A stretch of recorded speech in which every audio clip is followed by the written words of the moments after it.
मोदी को समर्थन देने के बदले पाई पाई का हिसाब करेंगे नीतीश कुमार। स्पेशल पैकेज के बाद की ये मांग। एक तरफ कुआं तो दूसरी तरफ खाई। भारी संकट में फंसी मोदी सरकार। एनडीए में शुरू हुआ बैठकों का दौर। मोदी शाह का एक गलत फैसला इंडिया गठबंधन के लिए साबित हो सकता है गेम चेंजर। राहुल ने नीतीश को दिया खुला ऑफर। बिहार के मुख्यमंत्री नीतीश कुमार प्रधानमंत्री नरेंद्र मोदी के नेतृत्व वाली केंद्र सरकार को समर्थन देने के बदले ऐसा लगता है कि एक एक पाई का हिसाब वसूल लेना चाहते हैं। सीएम नीतीश कुमार और उनकी पार्टी लंबे समय से राज्य के लिए विशेष दर्जे की मांग कर रही थी, लेकिन मौजूदा नियमों के मुताबिक बिहार जैसे राज्य को विशेष दर्जा देना संभव नहीं था। ऐसे में मोदी सरकार ने 2024 के आम बजट में बिहार के लिए खजाना खोल दिया। बजट में बिहार में ऐसे विकास कार्यों और बाढ़ नियंत्रण के लिए करीब 64,000 करोड़ रुपए देने की घोषणा हुई। केंद्र सरकार की इस घोषणा से नीतीश कुमार खूब गदगद हुए। उनकी यह वर्षों पुरानी मांग पूरी हो गई, लेकिन बीते एक हफ्ते के भीतर ही राजनीति ने बड़ी करवट ले ली है। बिहार में समाजवाद का चेहरा नीतीश कुमार एक नई मांग के साथ केंद्र सरकार के सामने खड़े हैं। यह एक ऐसी मांग है जिसने केंद्र सरकार को धर्म संकट में डाल दिया है। दरअसल सोमवार को सुप्रीम कोर्ट ने बिहार सरकार को एक बड़ा झटका दिया। राज्य सरकार ने पिछले साल राज्य में जाति सर्वेक्षण की रिपोर्ट के आधार पर आरक्षण की सीमा 50% से बढ़ाकर 65% कर दिया। उस वक्त राज्य में नीतीश कुमार राजद के समर्थन में मुख्यमंत्री थे। साथ ही उन्होंने राष्ट्रीय स्तर पर इंडिया गठबंधन के गठन की पहल की। इस दौरान उन्होंने राष्ट्रीय स्तर पर ओबीसी आरक्षण सीमा बढ़ाने की वकालत की। इस क्रम में उन्होंने बिहार में पहले जाति सर्वेक्षण और फिर आरक्षण की सीमा 65% करने के फैसले को विधानसभा की मंजूरी दिलाई। उनके इस फैसले का बिहार भाजपा ने भी समर्थन दिया था। फिर बिहार सरकार के हाई कोर्ट के फैसले को सुप्रीम कोर्ट में चुनौती दी गई। फिर बिहार सरकार ने हाई कोर्ट के इस फैसले को सुप्रीम कोर्ट में चुनौती दी,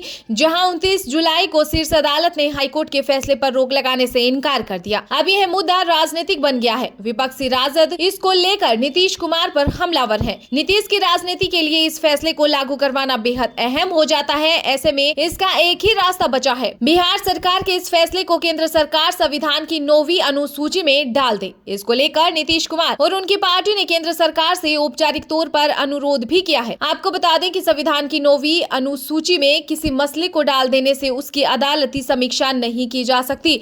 अभी तक इस सूची में 284 मसले डाले जा चुके हैं। नीतीश कुमार की इस मांग से केंद्र सरकार धर्म संकट में आ गई है। राष्ट्रीय स्तर पर इंडिया गठबंधन भाजपा के धर्म की राजनीति के काट में जाति की राजनीति पर जोर दे रहा है। विपक्ष के नेता राहुल गांधी भरी संसद में आबादी के हिसाब से भागीदारी का मसला उठा रहे हैं। उन्होंने सोमवार को ही बजट पर चर्चा के दौरान जाति आधारित जनगणना का मसला उठाया। उन्होंने कहा कि मोदी सरकार का बजट तैयार करने वाले 20 शीर्ष अफसरों में केवल एक ओबीसी और एक अल्पसंख्यक समुदाय से है। उनका यह बयान खूब वायरल हो रहा है। मोदी सरकार अब सफाई देने की स्थिति में आ गई है। ऐसे में वह अगर नीतीश कुमार की मांग नहीं मानती है तो उस पर ओबीसी विरोधी होने का आरोप लगेगा। कांग्रेस और इंडिया गठबंधन इसे राजनीतिक मुद्दा बनाएगा। केंद्र की इस नई सियासत पर आपकी क्या राय है, कमेंट करके जरूर बताएं। और अभी तक आपने इस वीडियो को लाइक नहीं किया है तो लाइक कर दें, साथ में चैनल को सब्सक्राइब जरूर कर लीजिएगा।